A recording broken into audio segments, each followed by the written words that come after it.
Welcome to Not Milk Never Milk. Subscribe if you're lactose intolerant. In this video, I will explain how to charge your Ford Mustang Mach-E. First, locate the charging port, which is conveniently positioned on the driver's side, near the front fender. It's crucial to understand the different charging levels available to you. Before connecting any charger, always make sure your vehicle is completely powered off for safety and proper operation. This simple step ensures a smooth start to your charging session. For home charging, you have two main options. Level 1 charging uses a standard 120-volt wall outlet, providing about 3 miles of range per hour. For much quicker charging, Level 2 uses a 240-volt outlet, adding approximately 20 to 30 miles of range per hour. The Ford mobile charger supports both, offering flexibility right in your garage.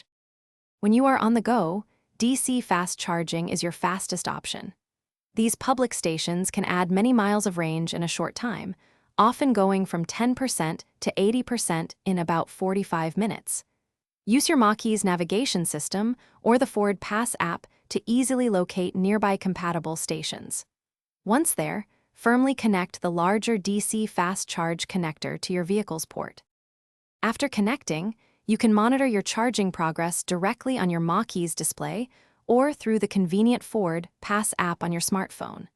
Once your desired battery level is achieved, simply unplug the charger. For optimal battery health and longevity, it is generally recommended to keep your charge level between 20% and 80% for daily driving. Thanks for watching. If this was helpful, leave a like and consider subscribing. See you next time.